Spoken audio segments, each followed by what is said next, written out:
Welcome aboard, everyone!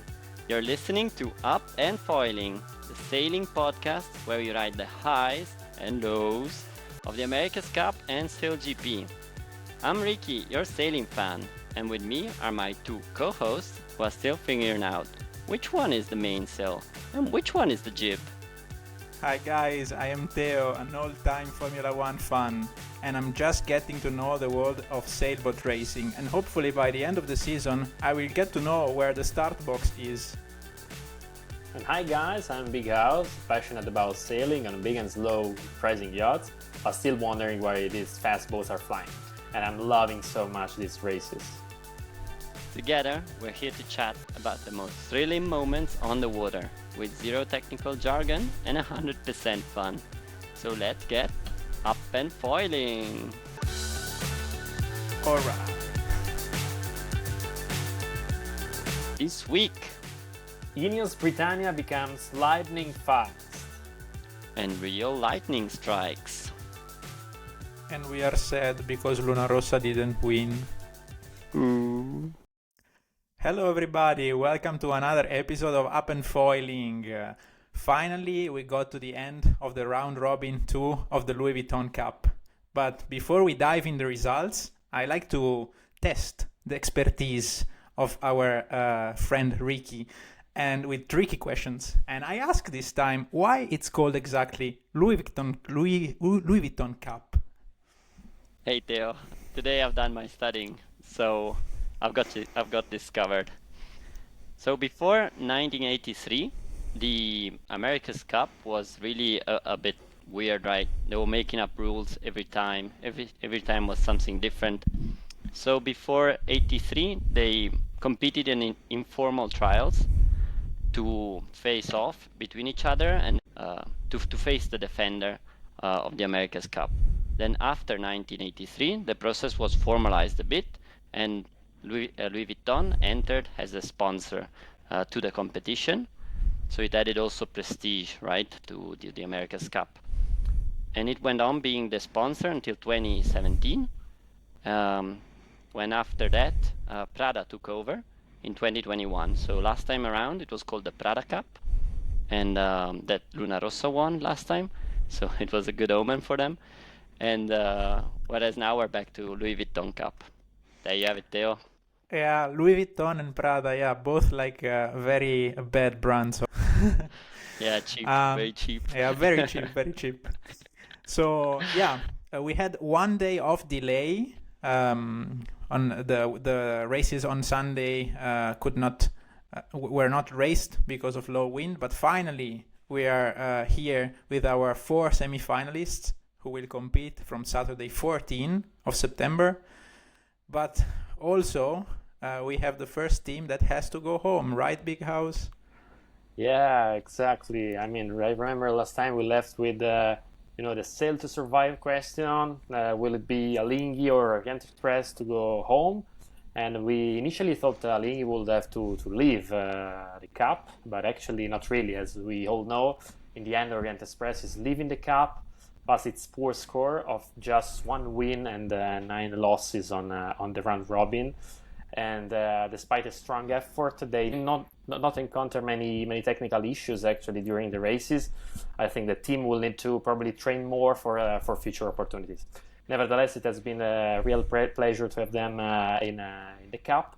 And Yeah, we thought it would have been Alinghi with 1 foot out of the competition, but in reality it was Orient Express in the end. Alinghi took a very important win during the round robin, both to equalize the points with Orient Express, and then a second one against American Magic. During the round robin, Orient Express showed some good pace. They kept learning across the competition, so they got faster and faster. They had some very close races, but they always ended up missing just a little bit at the end. And that may be due because they were the last ones to receive their boat, so they did not design it themselves, but they bought it from New Zealand, so that may have contributed.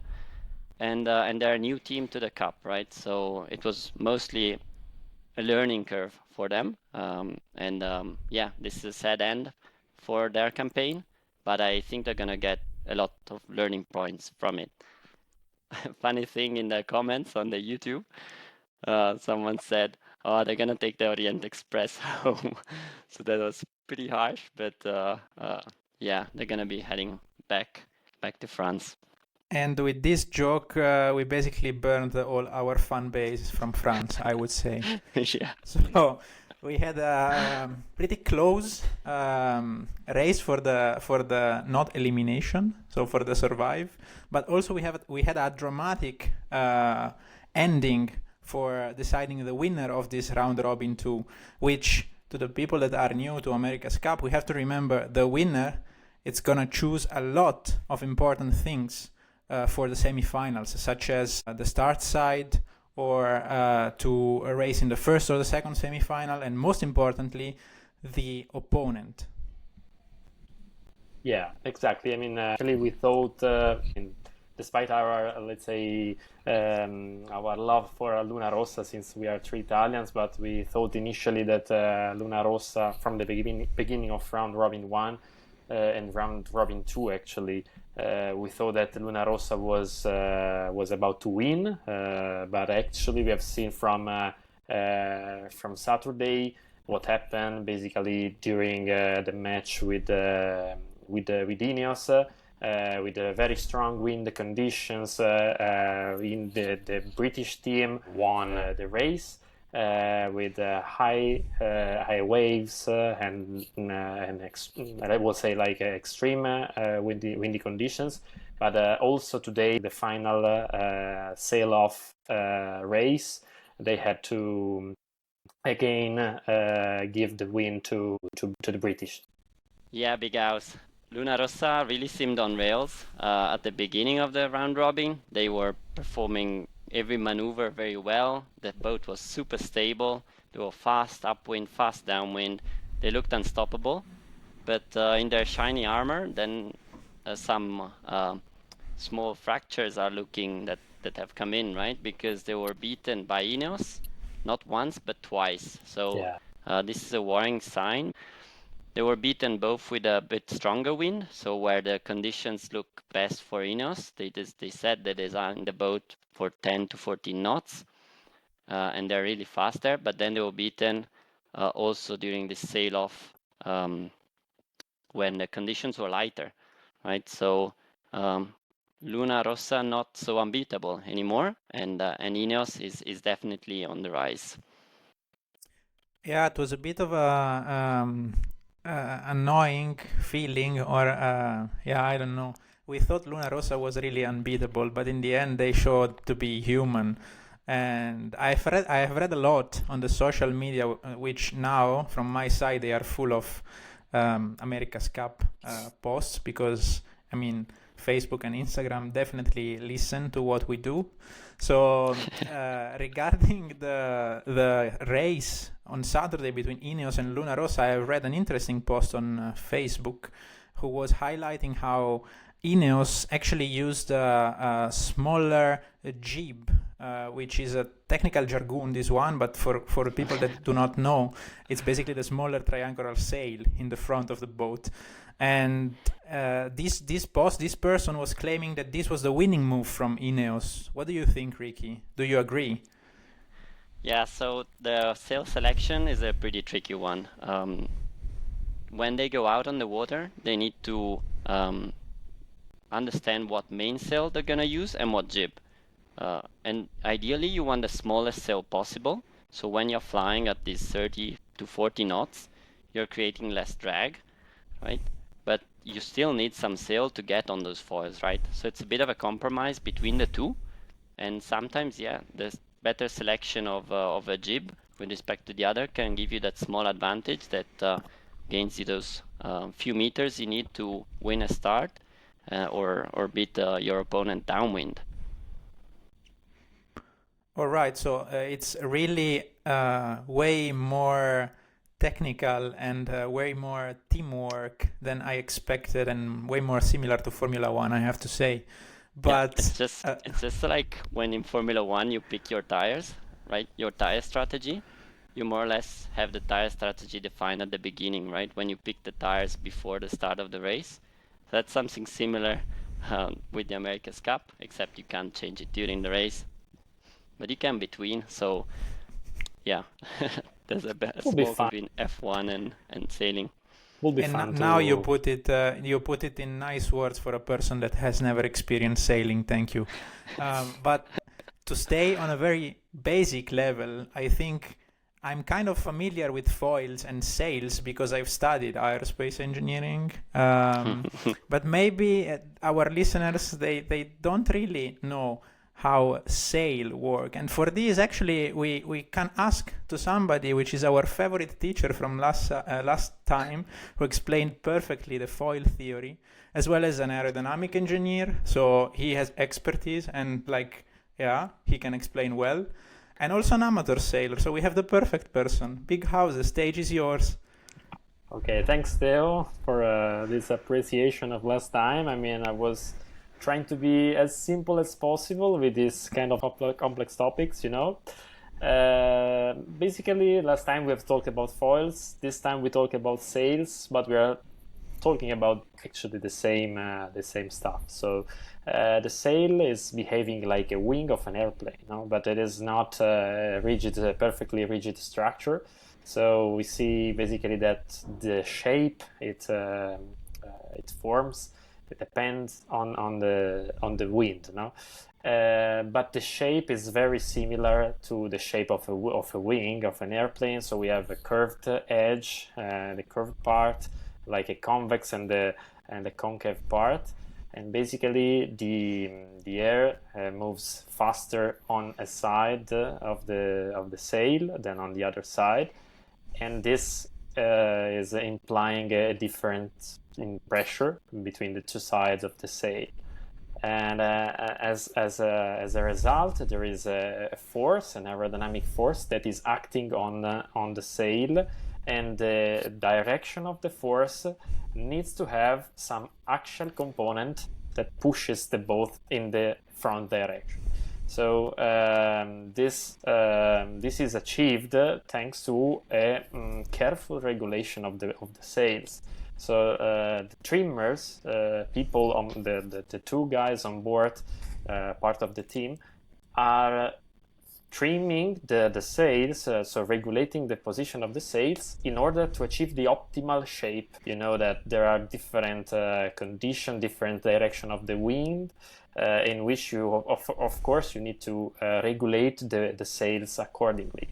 In this case, we can see on this very fast boat that not only the sails are rotating, but also the mast, okay, and the mast itself, where the main sail is attached, no, is rotating to be aligned to the direction of the wing. Since another interesting part, I will say, and then I have finished my lecture of aerodynamics, is that even when you are going downwind with these super fast boats, the apparent wind, which is basically the wind that the boat see, is so high due to the velocity or the speed of the boat that even if you are going downwind, your sails are very, very, very, very tightened to the center of the boat. It's like if you are going towards the wind, even if you are going downwind. Typically, when you see slow boats and you go downwind, the sails are open to get as much air as you can.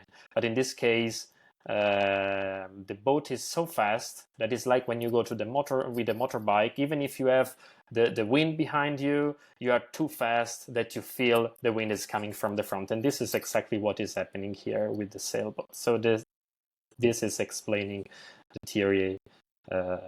Thank you, Big House. I would stay here and listen to you for a whole hour, I think, but we have limited time, unfortunately. Next time, something new, I would say.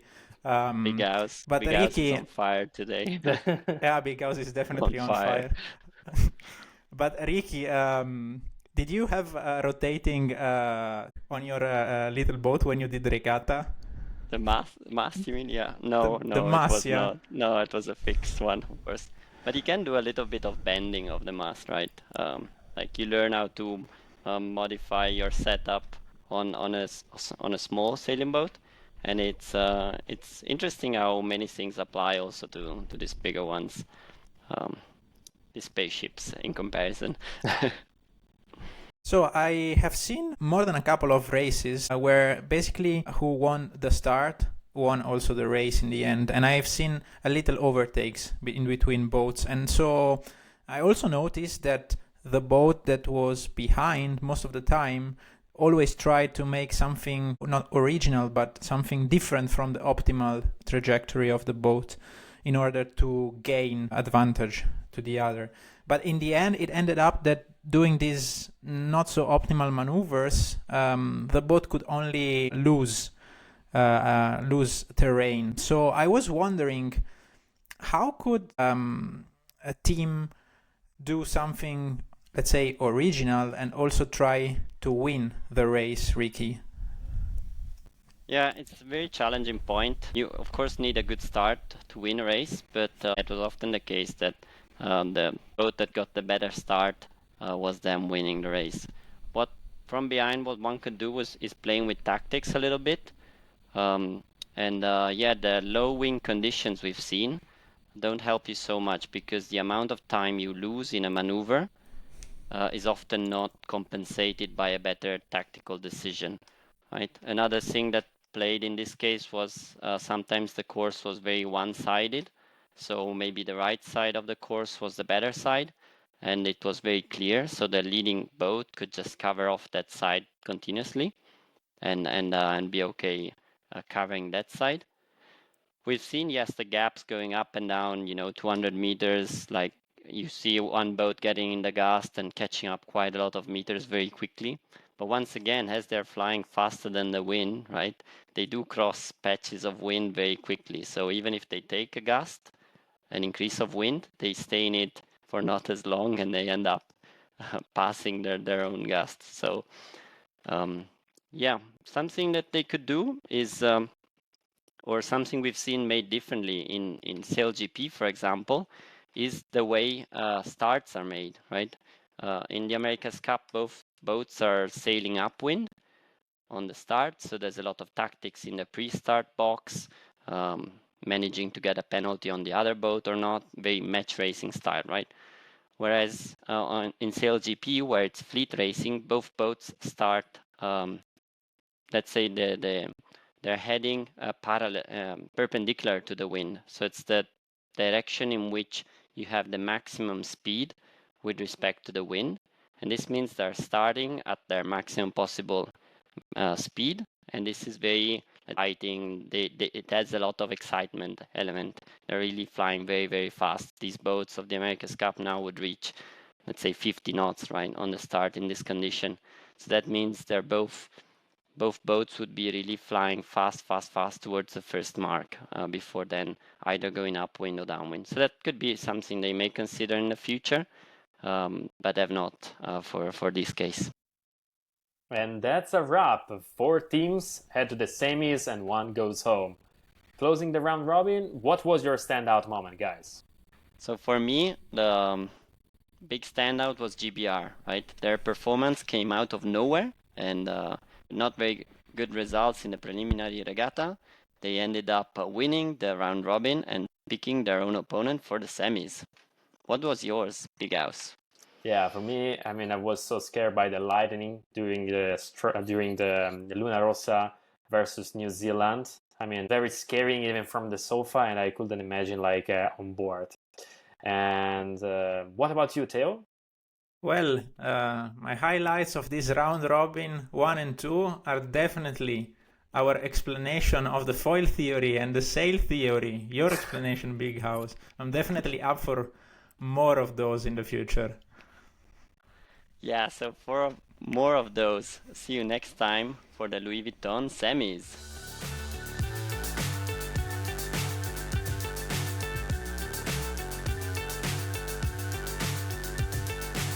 Remember to follow us on Spotify, Apple Podcast or YouTube, and please comment to let us know which topic you would like to be covered more in our podcast.